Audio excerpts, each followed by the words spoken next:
አደይ ባርኮም ተንበርክኮ ቀለበት አደረገላት።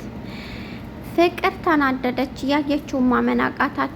ለካ ስትቆረቆርላት የነበረው ለዚህ ነበር። ፍቅር ፍቅር ላጫውታችሁ አለችው። አደይ ከዚህ በኋላ የወንድምሽ ፍቅረኛ ስለሆንኩኝ ልታከብርኝ ይገባል። ቀጥ ብለሽ እንኳ እንድታይኝ አልፈቅድልሽም አለቻት። ባርኮም እራሱን ለማጥፋት ሙከራ አደረገ። ሰላም የቻናል ቤተሰቦች እንዴት ናችሁ? ሰላማችሁ ብዝት ይበል። በያላችሁበት ሰላማችሁ ይብዛ።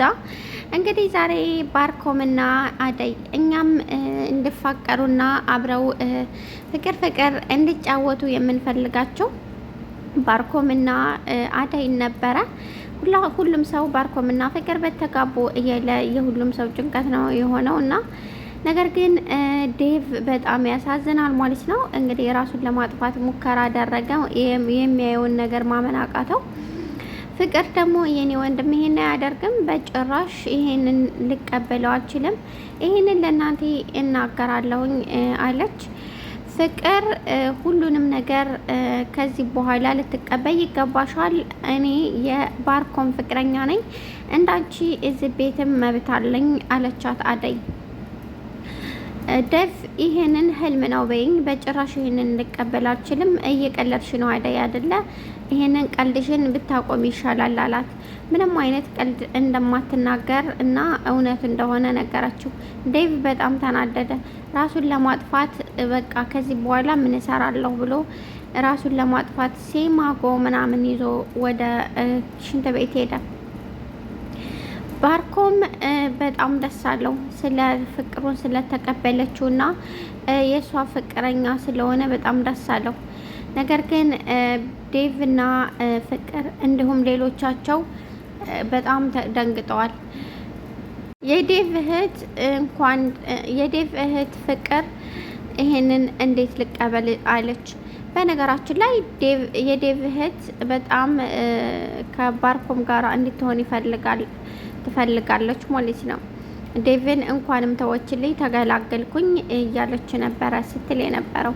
ፍቅር ለምንድን ነው ከዴቭም ጋር ስትሆን እረ የምትለው እንደገና ከባርኮምም ጋር ስትሆን እረ የምትለው? ምክንያቱም አሁን ዴቭን ትታላት ባርኮምን ከያዘች ባርኮም የሷ መሆን የሚችል ወጣት ነው ማለት ነው። ቢያንስ እንኳ ለቀቅ አድርጋላታለች። ምናልባት አደይ ባርኮምን አፍቀራው ሳይሆን ፍቅር ወደ ዴቭ እንዲጠጋ ዴቭ ወደ ፍቅር እንዲጠጋና ሁለቱ ፍቅረኛሞች እንዲሆኑ ያደረገችው መንገድ ይመስለኛል እንጂ ዴቭን ታፈቅረዋለች ብዬ ነው የማስበው። ከዚህ በፊት እንዳያችሁት ከፍቅር ጋር ተኝቶ ባለበት ታይም በጣም ተናዳ ነበረ እየሄደችው። ነገር ግን ዴቭን እንደ ወንድሟና በጣም የምታስብለት በጣም የምትወደው ምርጥ እንደ ጓደኛ እንደ ሚስጥረኛ ሁሉን ነገር ከጎኗ የሚሆን ነበር። አሁን ምን እንዳሰቡ ባላቅም እንግዲህ ፍቅረኛሞች ነን ብለው እራሳቸውን አምጥተዋል። እንደኔ ወንድምና ጓደኝነቱ ይሻላል ብዬ ነው የማስበው። ያው ዴቭን የምታፈቅረው ከሆነ ዴቭና ባርኮሜ ያላቸው አሁን ላይ ትልቅ ጸብ ሊፈጠር ነው። ቤት ወጣው እነሱ ነበሩ አንዳንድ ተሳስበውና ሁለቱን ሴቶች ልጆች ተው እያሉ የሚሉት። አሁን እነሱ ተተጋጩና ከተጣሉ ምን እንደሚፈጠር መገመት አይጠፋንም። ሌሊ በጣም ደስ አላት። ባርኮምን ፍቅሩን ስለተቀበለችው ደስ ብሏታል። ሌሊና ፍቅረኛዋ ከዚህ በኋላ ወደ አሜሪካ መሄድ አልፈልግም፣ አንቺን አግብቼ በደስታ መኖር ነው የምፈልገው፣ አንቺ ለኔ ሁሉ ነገሬ ነኝ፣ ስለዚህ አሜሪካ ምናምን ከሁሉም ነገር ትበልጫለሽ አላት። ሌሊ በጣም ደስ አላት። እንደዚህ ከሆነ አንተ ከጎኔ ካለህ የትም ቢሆን የትም አብሬህ ልኖር እፈልጋለሁ፣ ብትቸገርም ምንም ብትል ሁሉን ነገር ችዬ ከጎንህ እሆናለሁ አለችው። አምቃለሁ አምናለሁ አለ። በጣም ደስ የሚል ጊዜ አሳለፉ። የሌሊ የፍቅረኛው አባት በጣም ተናደዱ። መምጣት አለብህ ወደ አሜሪካን ቶሎ መምጣት አለብህ፣ ሚስት አዘጋጅልሃለሁ ብለውት ነበር ከዚህ በፊት። አሁንም ደውለው ሁሉ ነገር አልቋል፣ ከልጅቷ ጋር የመጋቢያቸውም ሰዓት ስለደረሰ መምጣት አለብህ አለው። አባቴ እስከዛሬ በእኔ ውሳኔ ተራምጄ እንደማላቅና የውሳኔ ሰው እንዳላደለው ጠንቀቀህ ታውቃለህ። አሁን ግን የውሳኔ ሰው ሆኛለሁ። አሁን የራሴን ህይወት የራሴን መንገድ መሄድ አለብኝ። በጣም ይቅርታ ያንተን መንገድ ያንተን ነገር ባለመስማቴ እንደምታዘናቃለሁ። አሁን ግን በራሴ መንገድ መጓዝ አለብኝ ብሎ ነገራቸው። ተናደው ስልኩን ዘጉበት። ዴቭና ፍቅር በጣም አፈቅርሃለሁ። በቃ እሷን ተዋትና ከኔ ጋር እንሁን። አሁን ላይ እሷ ትታሃለች፣ ከባርኮም ጋር ሆናለች። ስለዚህ አሁን ላይ እኔ እናንተ እንሆን አለችው። ሂጅልኝ ከፊቴ ማንንም ማናገር አልፈልግም ብሎ በጣም ጮኸ። ባርኮሜ ፍቅሩን የገለጸባት መንገድ ደስ ቢልም ነገር ግን አሁን ላይ ከዴቭ ጋር ያላቸው ነገር በጣም ተጣሉ። እውነት ነው የምነግርህ ከዚህ በፊት እንደማፈቅራትና እንደምወዳት እና ከምንም በላይ እንደማፈቅራት ነግሬህ አልነበረ? እንዴት ነው አንተ ይህን እንድታደርገኝ የምችለው? አንተ ይህን ታደርጋለህ ብዬ በጹም ገምቼ አላውቅም አለው። ባርኮምም እኔ ካንተ በፊት ከመጣይ ጀምሮ የማፈቅራት የምወዳት ልጅ ናት። እሷ ወንድሜ ስለምትል ብቻ እኔ መናገር አልፈለኩም ነበር። ለዛ እንጂ ካንተ በፊት ነው ማፈቅራት። ይሄንን በማለቴ በጣም ያዝናለሁ። ስለዚህ አለው።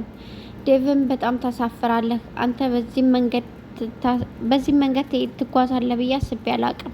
እንዴት እንደዚህ ታደርገኛለህ ብሎ በጣም ተናደደበት። ሊጣሉ ሲሉ አደይ መጣኝ። ከዚህ በኋላ እኔ የውሳኔ ሰው ነኝ። ስለዚህ ውሳኔን ደግሞ ወስጃለሁ። በመካከላችሁ ምንም አይነት ቅራኔ መግባት የለበትም። እናንተ ሳትሆኑ እኔ ነኝ የወሰንኩት። የምፈልገውን ሰው ወስኛለሁ። እረፍ አለችው። ዴቭን በጣም ተናደደ። አንቺም እንደዚህ ያልሽ ማለት ነው ብሎ በጣም ተናደደ። ፍቅር ሄዳ አንቺ ነሽ እነሱን እንደዚህ የምታጋጫቸው፣ እንደዚህ እንደሆኑ ያደረግሽው አንቺ ነሽ፣ አንቺ በጣም የተረገምሽ ነሽ ምናምን ብላ እንትን አለቻት። እንግዲህ ፍቅርና አደይን ያገታቸው ሰዎች እነዚያ ያገቷቸው ከዚህ በኋላ አሁንም ቢሆን አደይን ከጎኗ መሆን አለብኝ ሂጄ ልያት እያለ በጣም ማለቃቀስ ጀመረ። አሁን ላይ እንግዲህ ከዴቭ ጋር አሁን ላይ ከባርኮም ጋር ፍቅር ሳይጀምሩ አይቀሩም። በአይንህ በብረታ አይተሃል እጇን እንዴት እንደሚሰማት ምናምን። አሁን ላይ እንዴት ነው አንተ ልጅ ምናምን አለው። እባክህ ተወኝ፣ ምንም እንድትለኝ አልፈልግም ብሎ ተቆጣው ማለት ነው። እንግዲህ ዴቭ በጣም ተናዷል። ምንም ማድረግ አይቻልም። እየሆነ ያለው ነገር ቢከብድም እንግዲህ የመቀበል ግዴታ አለበት ብዬ ነው የማስበው። ውዶችዬ ለነበረኝ ቆይታ ያመሰገንኩኝ። ላይክ ሰብስክራይብ ስለምታደርጉኝ በጣም ነው የምወዳችሁ፣ በጣም ነው የማመሰግነው። ስለነበረኝ ቆይታ አመሰግናለሁ። አሁንም ቢሆን ሰብስክራይባችሁ ላይካችሁ አይለይ። በያላችሁበት አላሁ ሱብሓነሁ ወተዓላ ይጠብቃችሁ፣ በድንገት አደጋ ይጠብቃችሁ። ስደተኞች በሞላ በሰላም ለሀገራችሁ ያብቃችሁ። ህልማችሁን አሳክታችሁ በሰላም ወደ ሀገራችሁ መጥታችሁ የራሳችሁን ህይወት የምትኖሩበት ጊዜ ቅርብ ያደርግልን። ወሰላሙ አለይኩም ወራህመቱላሂ ወበረካቱ።